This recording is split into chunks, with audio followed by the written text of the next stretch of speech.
Bem-vindos a mais uma edição de Gente com História. Hoje vamos virtualmente até São Médio em Festa, mesmo aqui ao lado, em Matosinhos. Connosco vamos ter a engenheira Dulce Pacheco. Boa tarde, Dulce.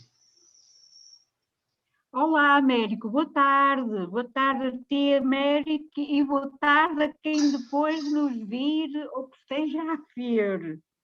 Sim, E hoje está uma tarde senhor. bonita, está uma tarde com sol. É verdade, está um dia de primavera. Dulce, diz-me lá quem és tu.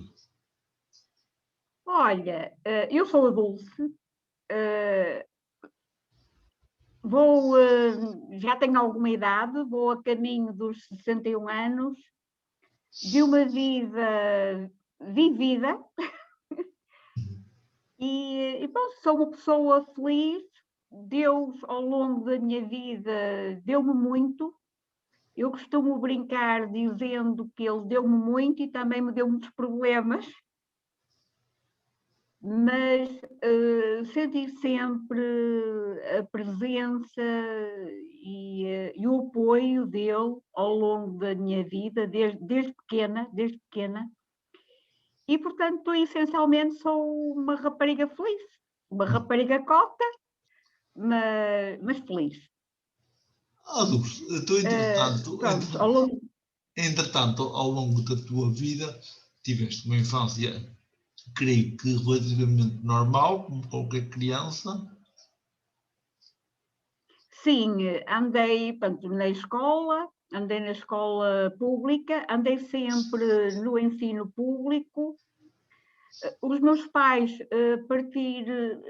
tanto o pai como a mãe, tentaram uma coisa que naquele tempo não era muito normal os pais se preocuparem.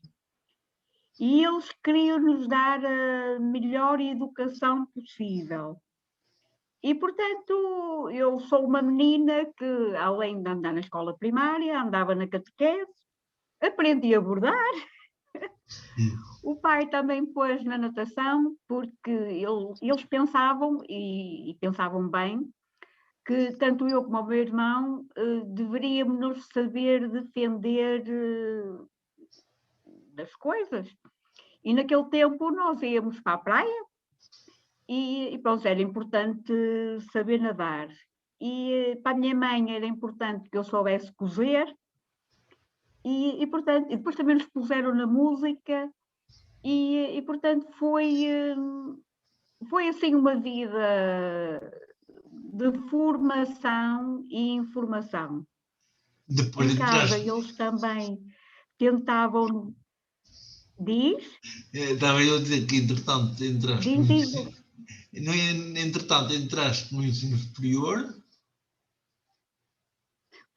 entrei tanto na faculdade, em engenharia, que não tinha nada a ver comigo, porque eu vinha de um liceu de meninas e entrei numa faculdade de engenharia em que eram só homens, num período revolucionário, e portanto aquilo fez-me alguma confusão.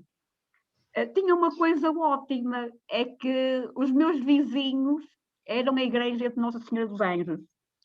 E, portanto, quando as coisas não me agradavam, eu refugiava-me na capela, refugiava-me na igreja, e aí ia tentar buscar a força para conseguir aguentar, entre aspas, um ambiente que para mim me era um pouco agressivo. Não que ele fosse agressivo, mas era uma vivência diferente daquela que eu estava habituada. Uhum. E tinha que me ambientar. Mas para isso eu realmente precisava de silêncio, do silêncio que só a capela me podia dar. Portanto, acabei o curso, tive a sorte de trabalhar logo. Aliás, eu fui estudante trabalhadora, porque nas férias trabalhava, em todas as férias trabalhava, e isso foi uma mais-valia, porque quando comecei a entrar na vida profissional a sério, já tinha a experiência do que é o trabalho no dia a dia. Digamos que tu, quando começaste a trabalhar, trabalhavas e estudavas, começaste a trabalhar aonde?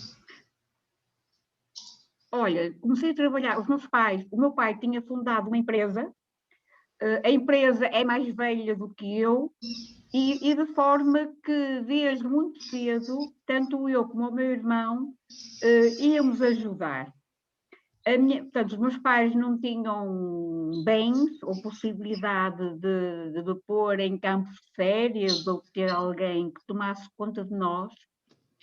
E então íamos para a fábrica. E a minha mãe costumava dizer que o trabalho de menina era pouco, mas quem o perdia era louco.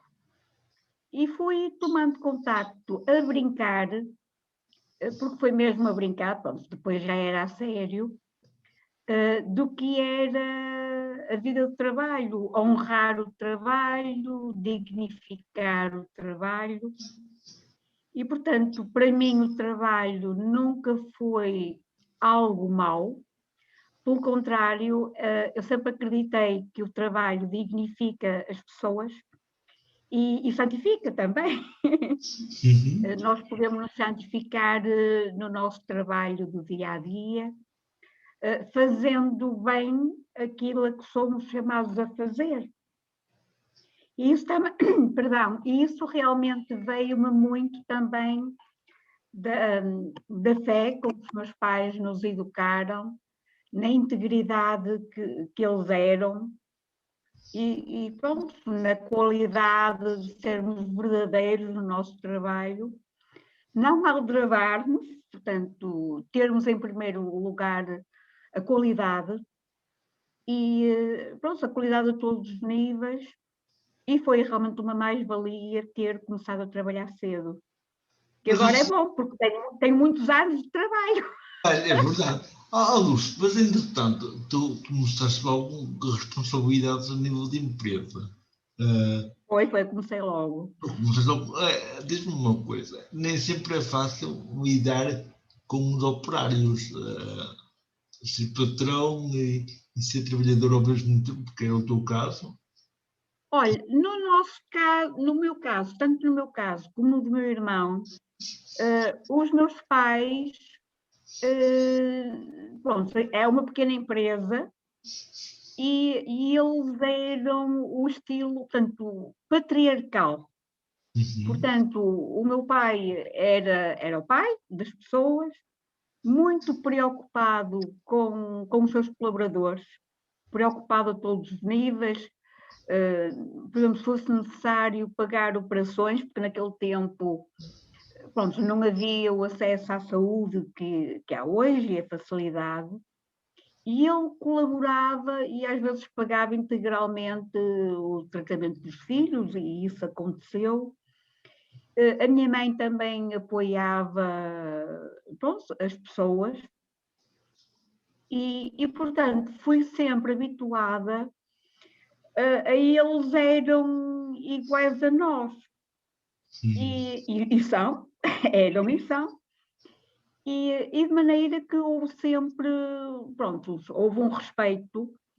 E como, a partir de certa altura, tanto eu como o meu irmão, porque depois aquilo foi mudando de geração, e nós já éramos os mais velhos da minha geração. E, portanto, e o facto de nós não nos armarmos em bons, ouvirmos o que as pessoas tinham a dizer, porque no início eles é que estavam no dia a dia, e sempre fomos educados a respeitar a opinião dos colaboradores, porque todos sabem um bocadinho. E, portanto, não custou. E eles também, coitadinhos, não tinham lata para se portarem mal, porque também não tinham motivo para isso. Não eram muito sindicalistas, pois não? Não, graças a Deus não. Lúcio, entretanto, no meio desta história toda, tu foste sempre o mesmo proativo na Igreja Católica. Fizeste parte da Pastoral Juvenil. Foi. Comecei pela Pastoral Juvenil. Comecei primeiro no grupo coral. Eu já fui uma cantadora. Portanto, comecei no grupo coral, depois passei para... Também frequentei os vicentinos. Os vicentinos não pude estar muito tempo porque eu só podia visitar os meus visitados ao fim de semana.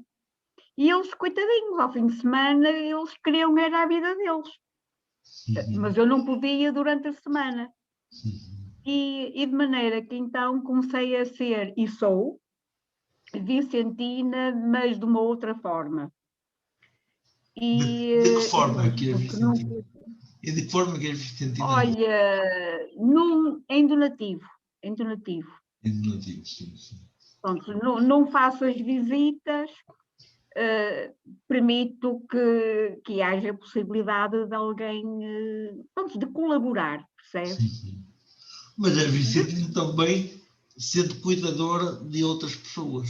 Cuidaste Sim, pais. e depois, exato. E pronto, eu conseguia estar na pastoral juvenil sexta à noite e ao domingo de manhã e ao domingo à noite. Portanto, eram os meus grupos de jovens. Sim. Eu também fiz parte da pastoral da juventude, tanto a nível diocesano, como vicarial, como paroquial, o que também me deu muita vivência. Mas em relação aos vicentinos, como eu não podia exercer ou exercitar a ajuda fraterna em dias úteis, então fui inspirada a fazer a ajuda fraterna ao sábado à noite.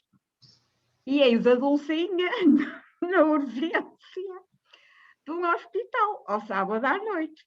E o hospital era o São João. Exatamente. E faz 30 anos este ano. Fazias urgência das 9 às 21 às 23. Ou 24. Exatamente, às 24. Pois, mas naquele tempo, pronto, a saúde cá em casa era mais fácil. E naquele tempo não havia apoio social, portanto, o hospital ao sábado à noite era só a urgência. Isso foi das experiências mais ricas. Claro que a Associação de Voluntariado convém não ouvir isto muito, mas como já foi há muitos anos, as pessoas não são as mesmas. Mas ainda tenho um grande amigo da minha equipa que é desse tempo. E de maneira que nós, além de sermos voluntários, éramos a assistência social das pessoas.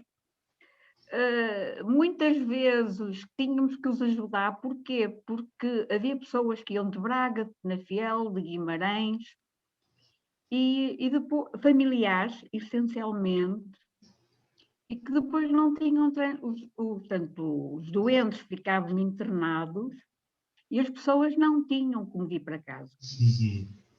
De forma que patrocinávamos a viagem até Barcelos, até onde fosse.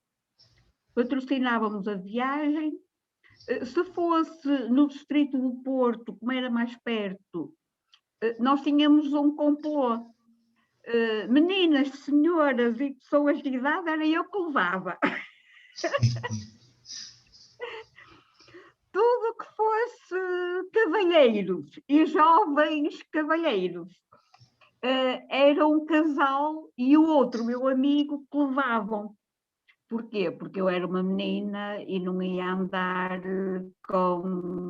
Pronto, por uma questão de segurança e de respeito. Pronto, não dava boleia ao género masculino. Olha, tens até uma história particularmente interessante que nos queres partilhar acerca dessa tua faceta enquanto estiveste na urgência de São João como voluntária? Olha, médico, História há muitas. Há muitas. Olha, uma delas, que engloba uma coisa importante, era, porque eu nessa altura estava na pastoral juvenil, e pronto, e dava catequese, portanto, eu estava no hospital até à noite, ou durante a noite, e tinha catequese às 10 da manhã. E muitas vezes os meus meninos, ou alguns dos meus meninos, não iam à catequese porque tinham ficado a dormir, porque tinham tido festas, ou do primo, ou de não sei quem, durante a noite. E eu insurgia-me contra isso, porque estávamos a falar de miúdos de 14, 15, 16 anos, e que não tinham que andar durante a noite. E porquê que eu insurgia-me? E uma vez falei com o Padre Ângelo, ou melhor, mais do que uma vez, e ele foi fantástico, porque nas reuniões de pais ele fazia ver isso. Quantas vezes apareceram jovens, todas partidas, ou em mais partidas ou menos partidas, em acidentes, a entrarem no hospital à 1 da manhã, 2 da manhã. E a aflição delas, especialmente das miúdas, não era terem tido o acidente e estarem partidas. Era que elas tinham dito aos pais que iam para um sítio com umas companhias e o acidente tinha sido noutro sítio completamente diferente e com outras companhias. E, portanto, quer dizer, era o alerta que os pais, se quisessem, ou se entendessem que eles poderiam ir às festas, era levá-los e trazê-los. Sei que é sacrifício, mas isto da confiança, não é que desconfie, mas foram tantos os casos, que me incomodaram, talvez por eu estar muito motivada para a pastoral juvenil. Depois, a nível de apoio, era alegria. O meu telemóvel e os dos meus companheiros passaram a ser... Depois eu já tinha telemóvel, mas no princípio não havia telemóvel. Depois os nossos telemóveis passaram a ser os telefones da urgência. Porquê? Porque as pessoas queriam contactar e era muito difícil o hospital fazer as chamadas. E as pessoas entravam sem poder fazer as chamadas. E de maneira que nós emprestávamos os nossos telemóveis e pronto, e era gratificante o alívio que podíamos proporcionar só por um telemóvel. Quer dizer, coisinhas tão pequenas que era impressionante. Eram pequenas e tanto aos olhos de agora eram pequenas, mas na altura eram muito grandes. Na altura eram grandes. E olha, Américo, há uma coisa que me marcou profundamente, porque nós lá no voluntariado, nós nunca sabemos quem nos está a ver. E, portanto, temos que ser íntegros, temos que ser nós. E eu passei por essa experiência porque fui identificada mais tarde por pessoas que conheciam a família e muito mais tarde, mas eu não a estava a reconhecer, e muito mais tarde elas davam-se a conhecer, muitas das situações eu lembrava-me, e curiosamente uma delas foi quase 15 anos depois, que ainda hoje eu me arrepio ao lembrar. Eu não me lembro muito bem qual era a situação da doença, nem é importante, mas lembro-me que era um pai e uma filha. Portanto, o pai é que era o doente e a filha era o familiar. E aquele senhor podia ser o meu pai e a filha podia ser eu. E, portanto, eu vivi. É uma coisa que eu também não aconselho muito, mas eu vivia muito a situação das pessoas como se fosse dos meus. Uhum. E eu vivia a aflição daquele pai que queria acalmar a filha e vivia a aflição daquela filha que queria saber do pai. Não me lembro qual foi, o que é que eu fiz, Não me lembro, mas sei que 15 anos depois, os senhores eram de Santo Tirso, Vila das Aves, eram por aí. Sei que 15 anos depois eu estava numa festa de Bodas de Prata e a fotógrafa, pronto, lá por qualquer motivo, ouviu-me falar e veio ter comigo e perguntou: trabalha num hospital? E eu não, eu não. E ela, depois eu disse: eu sou voluntária, mas assim, trabalhar só como voluntária. E então, pelo tom de voz, pelo riso, ela disse: então foi a senhora que esteve comigo há 15 anos atrás. E aí é que eu soube que tinham sido 15 anos atrás, que era a situação do pai. E aquilo marcou-me profundamente, porque eu pensei, porque eu falho, não é? Uhum. Não sou perfeita. E eu pensava: olha, se eu me tinha portado mal. São coisas giras que a história mantém vivas na tua memória, mas entretanto, no meio de todas as histórias tão bonitas que tu estás a contar, surgiu-te uma história que marcou profundamente a tua vida, tornaste-te uma doente oncológica. Foi, eu tornei-me uma doente oncológica e aí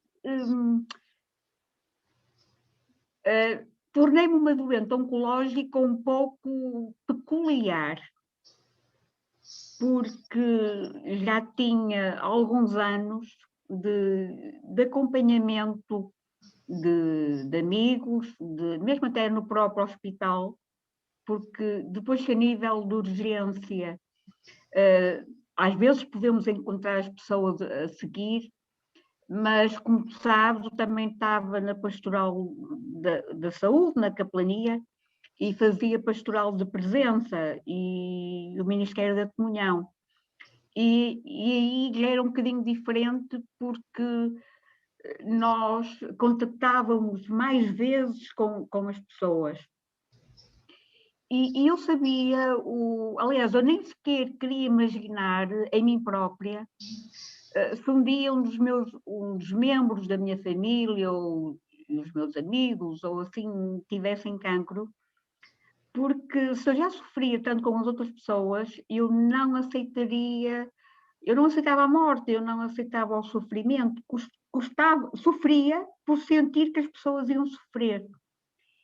E muitas vezes sofriam mais os familiares do que o próprio doente. E então vivi durante algum tempo o segredo do meu problema. E entretanto aquela porcaria ia avançando. E pronto, foi necessário um grande amigo que descobriu e pôs-me entre a espada e a parede, ele sabe que eu não minto, e portanto fez-me uma pergunta fechada, não foi uma pergunta aberta, foi mesmo uma pergunta fechada de sim ou não, e fez chantagem emocional e simplesmente deu-me 24 horas, ou eu me deixava cuidar, ou ele tratava do assunto. Sem mais, sem menos. Não tinhas escolha. E de maneira como eu não queria que fosse público, porque não queria, eu já tinha vivido antes uma experiência que foi fácil, não necessitou de internamento, pronto, consegui com uma médica vencer tranquila essa situação. Portanto, eu comecei o meu processo em 2011, depois em 2013, aí é que já foi mais grave.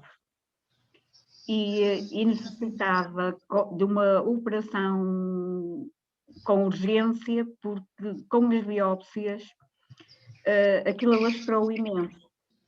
E, portanto, era um cancro galopante. Eu soube isso quando fui operada. E pronto, no espaço de um mês eu tinha semanas de vida.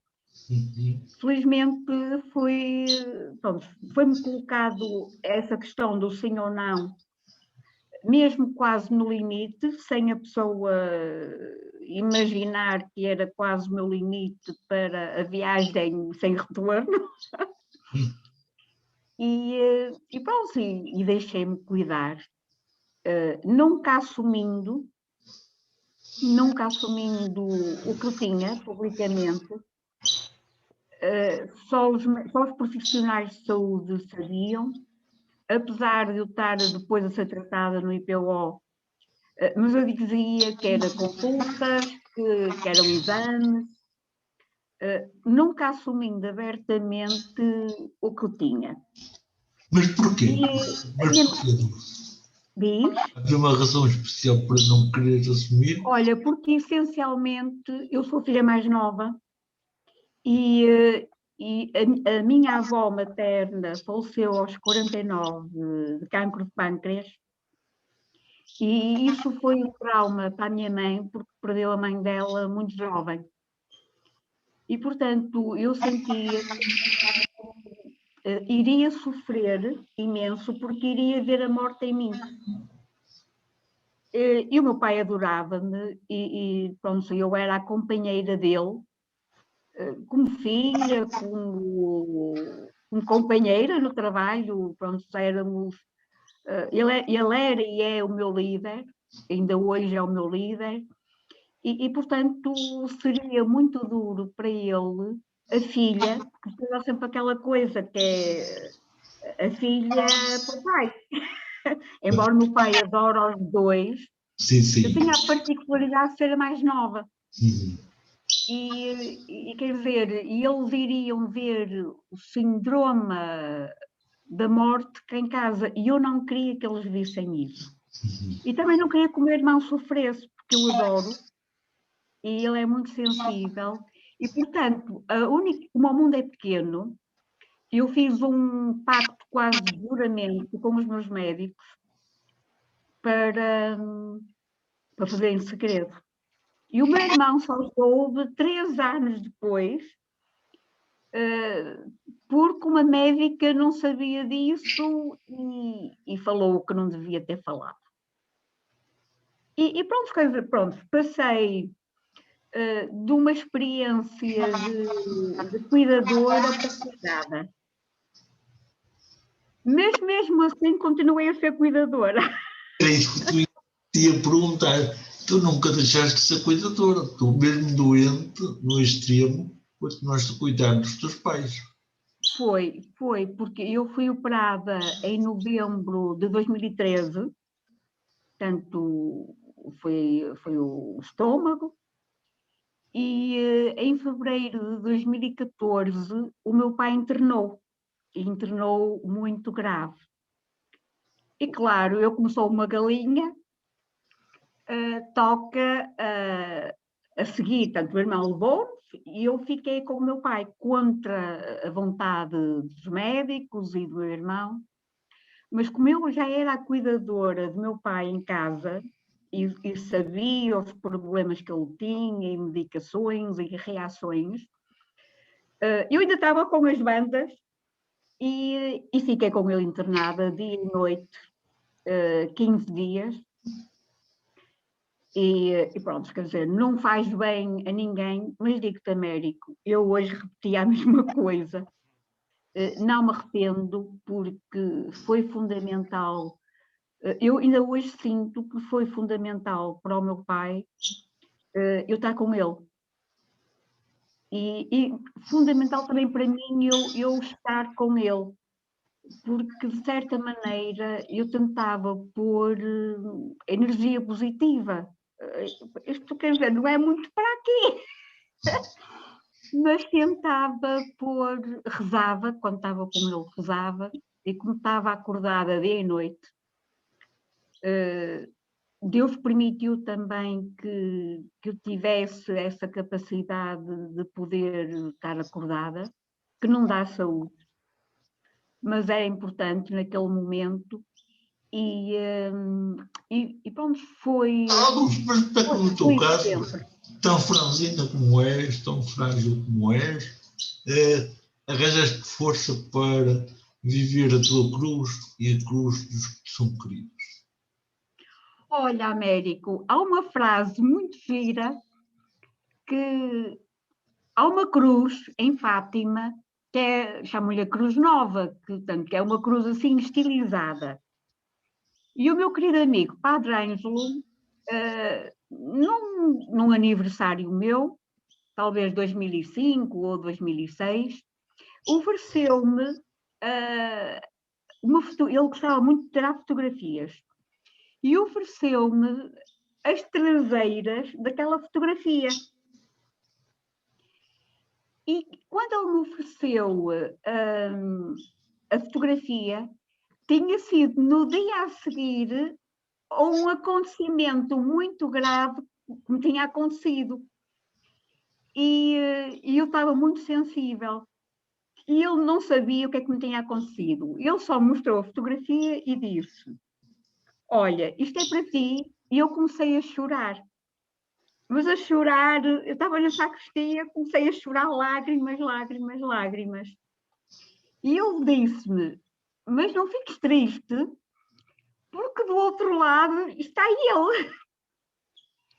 E tu acredita que, a partir dessa altura, eu quase que comecei a venerar a cruz, e foi extremamente importante quando eu fui operada. Eu tive 2 operações grandes, a do estômago e depois, em 2015, o intestino.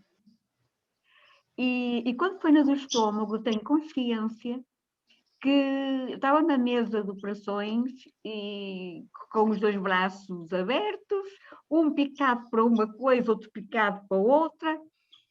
E então eu via-me como que Jesus na cruz a ser picado, só que eu estava a ser tratada e ele não, estava a ser pregado.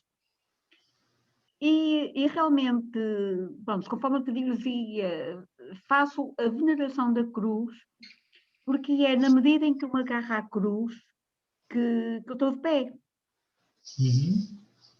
Portanto, no meio de tudo, eu ando sempre com, agora não, mas tenho uma volta maior, mas agarro muito, e na altura, pronto, levava o terço comigo e tinha a cruz, e eu agarrava-me ao terço e à cruz a buscar força, para ter força. Porque é como tu dizes, eu era frágil, houve uma altura em que cheguei aos 32 quilos, e foi muito mal para todos. Dulce, Mas mas no meio desta história toda, que aos olhos do mundo de hoje parece que é uma história do outro mundo, mas é deste, tu tens separado de ti própria, tens sido um exemplo de luta constante. Agora que os teus pais já não estão contigo cá na Terra, que objetivos é que tu ainda tens para lutar? olha, eu fiquei meio perdida, porque a partir de certa altura a minha missão era realmente cuidar dos meus pais. Tenciono tendo condições físicas que neste momento ainda estão frágeis, e portanto as coisas não iriam correr bem, mas tenciono seguir, até por um ato de gratidão, o voluntariado. Pronto, tenciono seguir a ajuda fraterna a nível da saúde, a nível da paróquia, olha, a nível onde Deus me chamar. Porque não era suposto eu estar viva. Eu faço parte dos 15% de sobreviventes, e não era suposto estar viva. Aliás, eu sou testemunha disso. Não é? Já se mais morta que viva mais sei lá quantas vezes. É. E depois dessa parte oncológica surgiu-me uma outra, que era a parte iónica. Eu perdia potássio e não recuperava, e portanto entrava morta. Morta, mas quase. E pronto, se Deus permitiu que eu tivesse sobrevivido, é porque tenho uma missão. E na altura, pronto, a missão depois era os pais, depois foi a mãe. conforme te digo, fiquei perdida, mas confio que, se ele quiser, tem duas alternativas. Ou me leva, e estou disponível, perfeitamente disponível para isso, ou então deixa-me ficar cá e dá-me uma missão. Normalmente é sempre ele que tem conduzido a minha vida, põe-me sempre os desafios e pronto, deixo-me conduzir. Eu própria peço isso a Deus. Portanto, não é ato de fraqueza, mas ainda hoje de manhã pedi a Deus que me conduzisse ao longo do caminho, seja o caminho que for. E nem sempre o caminho... No meio deste caminho que estamos a fazer também agora, rumo à Páscoa, à Páscoa dele e à nossa Páscoa, ainda estamos em pleno deserto, estamos na Quaresma, vem aí a grande semana e vem aí o terceiro dia. Eu gostaria muito que tu deixasses aqui, ao jeito de mensagem de esperança, num tempo em que a pandemia parece querer vencer, que deixasses aqui uma mensagem de esperança, de alento, não só como cristã, mas como mulher de vida que és, como exemplo de vida que és, para quem nos está a ouvir. Perante tudo isto que parece só ser desgraça, o que é que se pode ver ao fim do túnel? Olha, Américo, eu habituei-me nos últimos anos e muito como Padre Nuno a vivenciar que depois de uma paixão, e todos nós, de uma forma ou outra, passamos pelo processo da paixão, seja de que forma for, porque Jesus também passou. E nem que sejam coisas súbitas, mas todos nós, na nossa vida, passamos por um processo da paixão. Passamos pelo processo da desolação, o processo da solidão, o processo da noite escura. Todos nós, mais tarde ou mais cedo, passamos por isso. Mas há uma certeza, é que depois disso tudo, há a luz da alegria, há a luz da esperança, há energia, há o amor, e há uma coisa que eu essa posso testemunhar. Se nós tivermos muito amor a habitar o nosso coração, e eu isso garanto-te, se nós tivermos muito, muito, muito amor no nosso coração, nós conseguimos ultrapassar o caminho da Quaresma, o caminho da Páscoa, por mais duro que ele possa ser. E conseguimos passá-lo com paz, com serenidade. Não implica que o medo, às vezes, não possa estar presente. Não significa, o medo pode estar presente. Mas há sempre uma esperança de que não estamos sós. Há sempre um para quê. E era isso, era independentemente do percurso que cada um de nós esteja a viver, há aquela frase que o nosso povo diz, e certo, não há bem que sempre dure, mas também não há mal que nunca acabe.